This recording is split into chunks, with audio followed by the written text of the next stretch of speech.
order. Hello, I'm Philip Duncan. Thank you so much for joining us for our Friday weather update for the final day of September 2022. We're tracking a big cold blast on the way for New Zealand next week, around the middle of next week, a significant wintry change which could be seeing low-level snow around the South Island and potentially even the lower part of the North Island. We might be seeing some low-level snow there too. It's not 100% locked in.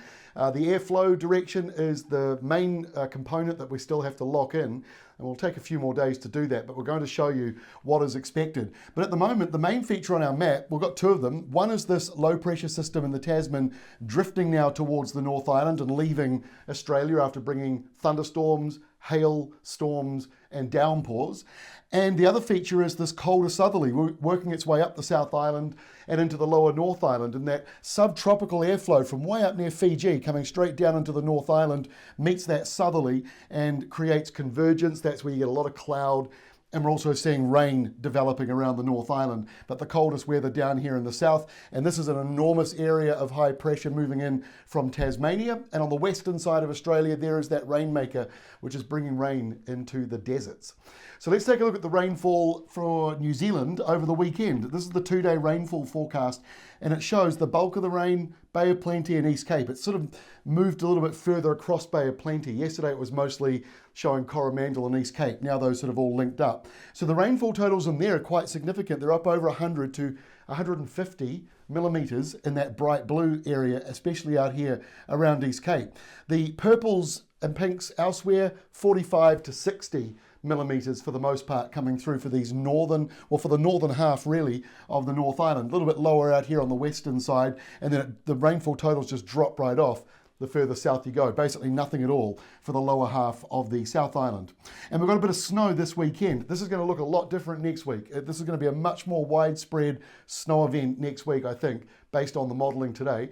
But at the moment, we're just going to be seeing about 10 centimetres of snow up here in the mountains of northern Canterbury, and maybe a few light flurries might come in a little bit lower into the plains, but we don't expect it to be very much at all.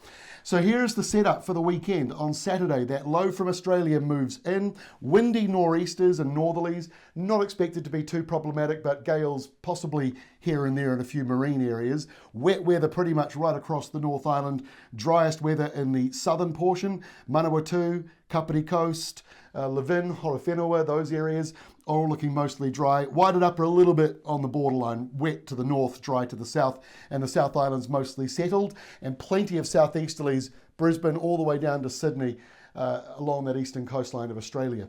On Sunday, it stays wet around the eastern side of Australia, but that high still pretty much parked over Tasmania. And in New Zealand, that low pressure zone on Sunday falling apart, and there'll be longer dry spells. And if the sun comes out and you've got a bit of daytime heating, you might actually get a few thunderstorms into the afternoon, as we did see thunderstorms over here in Australia with that low. So the potential is there on Sunday in the North Island, but mostly dry in the south. Next week, the low is still stuck around northern New Zealand, bringing showers mostly.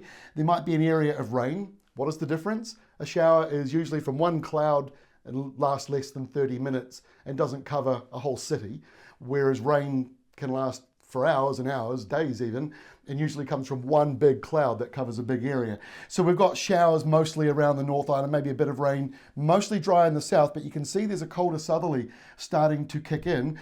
And by the way, still pouring with rain across the desert in Western Australia there. So as we move through next week, Tuesday's when that colder change properly starts to arrive. So by the end of Tuesday, Southland will be noticing that temperature drop. Tuesday itself, not too bad though, and really not a lot to talk about. A few showers here and there, and windy nor'easters around Adelaide. But when we get to Wednesday, that's when things get a lot different. So we've got two maps to show you here for Wednesday. The first one from GFS, that's out of America. Their modelling shows big southerly flow coming in, and it looks like a mostly southerly flow coming in for the South Island, and then it moves slowly into the North Island as we go into Wednesday night. Now let's compare that with the European model. Almost completely identical. Don't often see that with Southern Ocean storms. They can quite often have slightly different takes on it.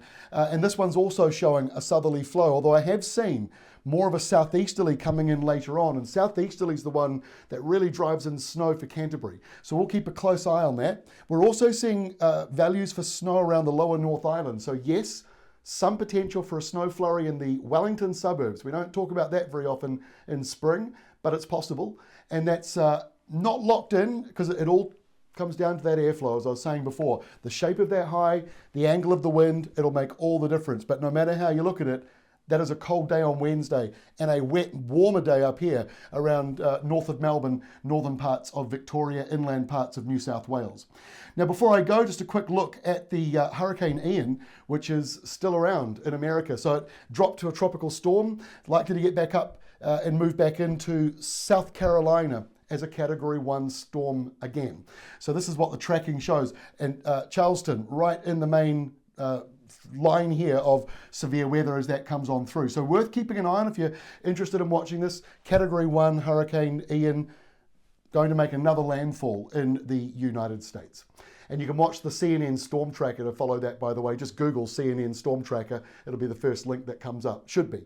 That is all from me. Have a great weekend. Before I go, Climate Watch. Our next update is out today, Friday, covering the month of October and the months ahead through to Christmas time, really. So take a look at that. It'll be on YouTube and also on our websites, weatherwatch.co.nz and ruralweather.co.nz, and also on our free app. Have a great weekend. We'll see you next week.